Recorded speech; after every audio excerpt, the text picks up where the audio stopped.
Halo dunia tipu-tipu, selamat pagi, apa kabar? Kali ini kita akan membahas kembali korban oknum teknisi AC. Korban user ini dikecewakan oleh oknum teknisi AC yang sudah keluar uang lumayan banyak tapi AC-nya tidak terselesaikan masalahnya ya. Komentarnya seperti ini. Saya baru aja kemarin dikadalin tukang AC, isi freon 1,4 juta. Freon diisi dalam kondisi kebocoran belum diperbaiki. Alhasil hanya dalam semalam AC udah nggak dingin lagi. Saya minta tanggung jawab, responnya nggak jelas. Nama teknisinya M Teknik. Nomor teleponnya sekian. Area operasi Tambun, Mangun Jaya, Bekasi ini ya. Nah bagi teman-teman yang mau melihat komentar aslinya, nama teknisinya dan nomor teleponnya, silahkan datang ke uh, channel YouTube Aircon Solution, lihat di postingan komunitas. Nah di situ ada komentar ini, komentar lengkapnya, dan udah gua sematkan di atas. Jadi komentar ini ada di paling atas ya. Jadi kalau teknisi mikir wah itu karang-karangan aja. Nah kalau kayak gini kan udah ada namanya, nomor teleponnya, mau bilang karang-karangan. Nah untuk teknisi yang membaca, teknisi yang bersangkutan ya, yang si M Teknik ini, kalau dia membaca atau dia menonton video ini, dia pasti tahu user mana yang dimaksud ya, pelanggannya yang mana yang dimaksud. Nah segeralah perbaiki, segeralah tanggung jawab ya kepada pelanggannya ini. Kasihan loh, orang udah keluar uang lumayan banyak ya, 1,4.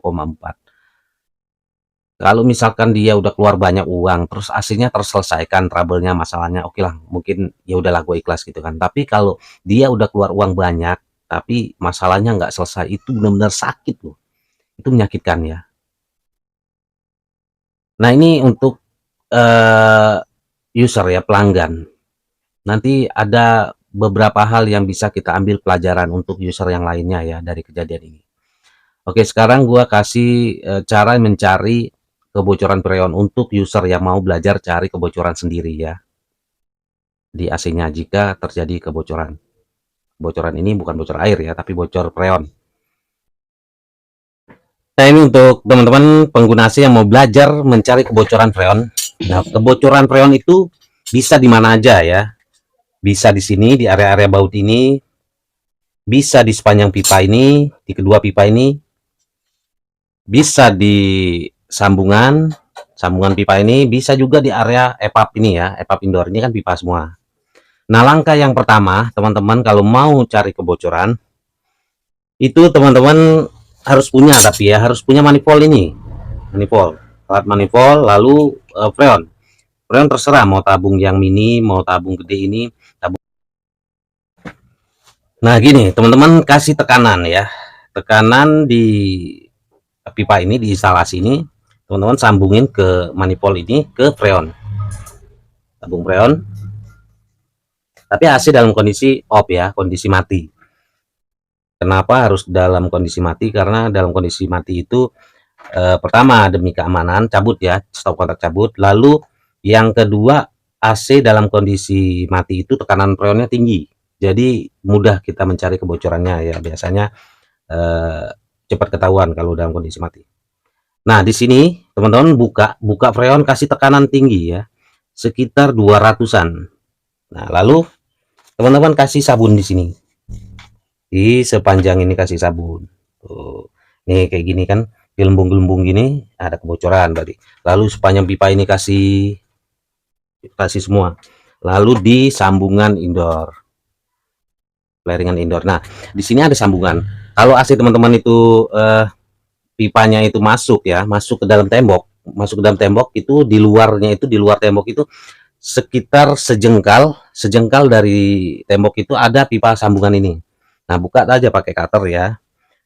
Apa namanya, bungkusnya itu, bungkus pipanya itu buka pakai cutter, set, sobek, lalu lihat di sambungannya ini.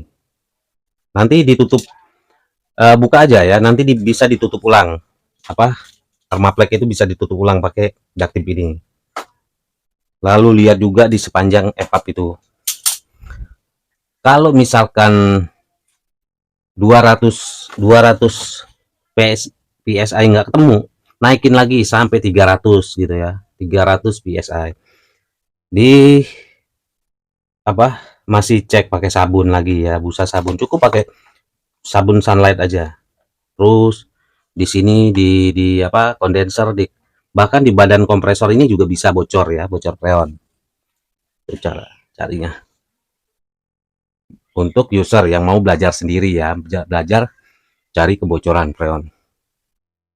Dan kebocoran freon ini bukan hanya di pipa ya, bukan hanya di pipa, tapi bisa di area outdoor, bisa di area indoor, lalu di flaringan pipa ini, flaringan pipa itu. Nah, ini hikmah atau pelajaran yang bisa diambil ya dari kejadian ini. Ada beberapa poin yang perlu teman-teman pengguna AC perhatikan. Yang pertama, kebocoran freon itu bukan hanya di pipa, bisa di seluruh instalasi ya.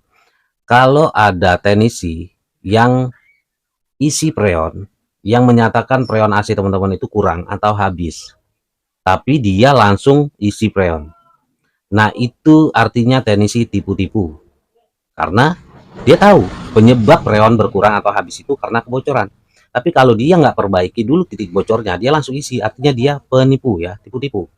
Bisa jadi freon AC teman-teman itu eh, nggak kurang, cukup, tapi dia bohongin konsumennya untuk isi freon. Kemungkinan berikutnya AC ini beneran berkurang atau habis freonnya, dia isi, tapi dia sengaja membuat si user ini ketergantungan ya, ketergantungan kayak orang ketergantungan obat ya. Jadi dingin, kayak kejadian yang ini, dingin hanya semalam atau seminggu atau 2 minggu, lalu besoknya isi freon lagi, besok isi freon lagi. Nah, ingat untuk teman-teman pengguna AC, freon di mesin pendingin itu atau refrigeran di mesin pendingin itu hanya berputar di dalam sistem yang tertutup. Jadi selama tidak ada kebocoran, maka selamanya freon di mesin pendingin itu termasuk AC, kulkas, itu tidak akan pernah habis ya, selamanya kalau nggak ada kebocoran. Jadi penyebab freon berkurang atau habis itu ya karena kebocoran. Kalau nggak ada kebocoran artinya memang dibuang oleh oknum teknisi ya. Gitu.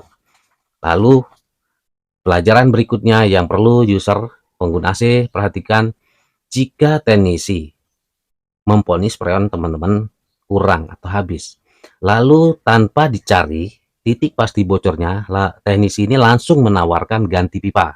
Nah ya, biasanya ada teknisi yang oknum ya, langsung menawarkan ganti pipa tanpa dicari titik pasti bocornya. Jangan mau untuk user ya, jangan mau. Karena apa? Karena ya titik pasti bocor ini belum ketahuan ya, sedangkan titik bocor itu bisa di mana aja, bisa di area EPAP, indoor, bisa di area pipa, bisa di area outdoor. Nah, kalau dia langsung memponis pipa, di sini dia teknis ini main tebak-tebakan. Iya, kalau benar di pipa, kalau salah maka dia berikutnya akan memponis indoor, EPAP indoor. Lalu berikutnya dia memponis outdoor. Nah, pada akhirnya teknisi akan menawarkan unit AC dibawa ke workshopnya dia, bengkelnya dia ya. Nah, kalau udah di bengkelnya dia itu, biasanya teknisi ini akan mengulur-ngulur waktu seolah-olah pekerjaan ini sulit sekali dilakukan. Bisa jadi titik bocornya dibuat banyak, misalkan bocor cuma satu, dibilang wah ini EPAP-nya bocornya banyak, ganti uben, lalu sekalian ganti pipa. Gitu. Nah, ada lagi mereka akan menawarkan ganti tuker tambah unit AC dengan punya mereka. Dengan alasan AC ini udah nggak memungkinkan untuk diperbaiki, maka mereka menawarkan unit AC dari mereka. Kayak gitu biasanya ya, pola-pola modusnya, modus oknum teknisi ini. Jadi ini untuk teman-teman pengguna AC, perhatikan hal-hal seperti itu ya. Jangan sampai kena lagi kayak teman kita ini. Udah keluar uang 1,4, ternyata tidak ada hasil. Trouble-nya tidak terselesaikan. Ini gondok banget ya, ini nyebelin banget. Sekali lagi untuk teknisi yang bersangkutan yang membaca atau ada temannya yang ngasih tahu perbaiki AC pelanggannya ini. Nah, nanti kalau memang dia sudah terselesaikan untuk pelanggan, untuk konsumen yang komentar ini, silakan konfirmasi di komentar yang dia tinggalkan itu.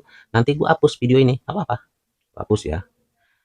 Nah, video ini tidak menjatuhkan ya, tidak bermaksud untuk menjatuhkan salah satu pihak, menyudutkan dan membela salah satu pihak, enggak. Di sini gua hanya up untuk mengangkat ya, kasihan sama si pelanggan ini, si user ini. Udah keluar uang 1,4. Nah, untuk teman-teman teknisi yang lainnya masih banyak ya, masih banyak di luar sana user-user yang dikecewakan oleh oknum teknisi. Lihat aja di komentar yang ini, nanti di bawahnya itu ada lagi komentar-komentar kekecewaan para user. Oke, sekian dan terima kasih. Semoga bisa diambil manfaatnya untuk pengguna AC yang lainnya.